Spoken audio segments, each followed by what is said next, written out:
You know a good leader when you see one, but what makes a good leader, especially when they're running a company? We've all seen the bad ones before. We need more good ones. Our next guest has made a book that explains the great leadership traits for leaders across the world and what you can do to be one of them. That's right. He is author Kirian Matthew Therikin. He is the founder and managing director of Strategy Peak Sales and Marketing Advisors. He's a seasoned marketing consultant, and we're so excited to have him join us this morning from lovely Canada to the north to talk about this book. Welcome to the show, Kirian. Thank you very much, JJ. It's very warm up here today, so that's always good to say. It's not always cold, Oh, Canada. Yeah, no, Actually warm it's Canada. true. Although now that the Canada Day is past, you are getting ready. You're weatherizing the place. It's getting close. Yeah. We are well, exactly hey, right. listen, I'm sure you'll enjoy the next few weeks of warm weather before it snows again. But anyway, let's dive into this because Sean and I actually love this conversation, and let's talk about organizations and companies. And you have so much experience. You've analyzed leadership and you've analyzed what makes companies tick. Why do you think organizations succeed, and how have you seen them fail?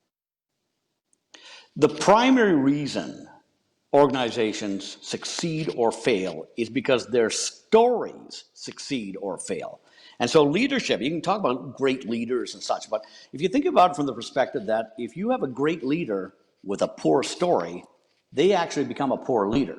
Yeah. And mediocre leaders with great stories have the opportunity to become great leaders. So the story is the actual leader. They're in orbit with each other, the leader and the story, and they draw power from each other, but the dominant leadership power is drawn from the story itself.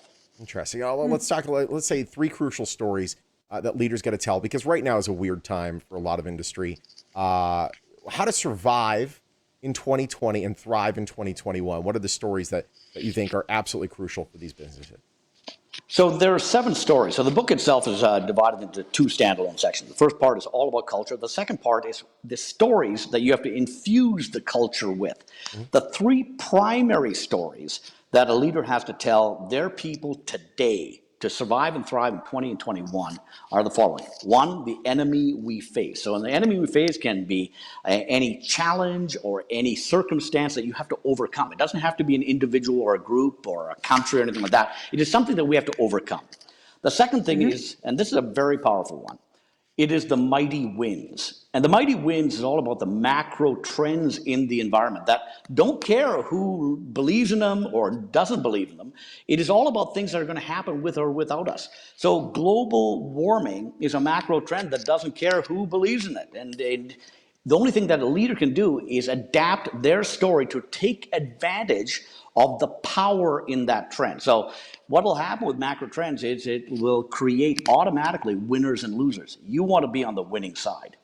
And the final, the third story, and remember there's 7 stories total, but the third story would be the journey we must undertake. So if this is the enemy we face, and this is the mighty winds that are powering all this massive change around your organization and the environment and your customers' environments, then what is the resulting journey we must undertake? And in fact, the book itself, the 7 stories, the first 5 stories are the left-hand side of the equation.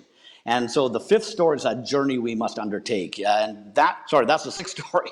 But then it results, the 6th story is the right side of the equation. The first 5 stories are the left side. And if all those first 5 stories are believable, then the 6th story, this is something we must do in order to survive and thrive in this future. Very This interesting. is really interesting. My goodness. So we have just under a minute left. You wanted to touch on the pillars of culture and how they work together with these stories. Sure. A lot of people talk about culture, but what I find is most organizations don't really have an understanding of the pillars of that culture. They understand the outputs of that culture, and it can be ping pong tables in a rec room or things like that, Friday afternoon keggers, whatever it is, right? But those are outputs, and those are probably silly outputs as well. 7 primary pillars of culture. It is the operating system for your organization. It powers our organization when even people aren't around to punish or reward the behavior that comes out of that operating system. And the 7 pillars are the following. The very first one is creation and origin. Very first one is social organization. I went into the story side of it. Social organization, what is the actual set of structures that people fit into in the organization? Language and writing, what is the particular kind of vernacular you use, the words you use that might be unique to your culture? Religion, what are the values that you worship? Forms of government, how do you make decisions? Economic systems, how do you create value? The arts, where you take whatever your base level of product is, and can you raise it to the form of an art? So think of Apple making all the Nokia phones look like bricks in comparison to the sleek design of that iPhone when it was first released.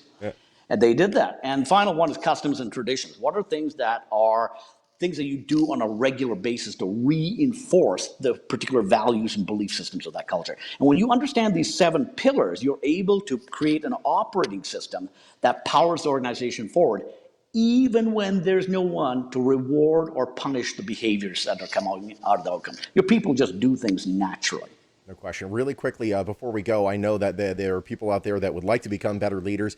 They're actually able to access a free copy of your book if one of the first 5 to go to your website, right? Absolutely. In fact, I've created a special page just for you guys, strategypeak.com/KTNV. There's a little form there you can fill out, and I'd be happy to send you a copy of the book. You just have to be one of the first 5. Awesome. Make sure you take Dorian, advantage great of to it. talk to you today. Thanks for the inspiration, and we're going to put that website up so people can get a copy of your book. Thanks very much, Sean and JJ. Really appreciate you having me. Great to have you. Sure. Again, check it out, strategypeak.com/KTNV, one of the first 5 today. You're going to get a free copy of that book. You can also email Dorian this email right there on your screen. Bestseller Publishing, a proud sponsor of The Morning Bull.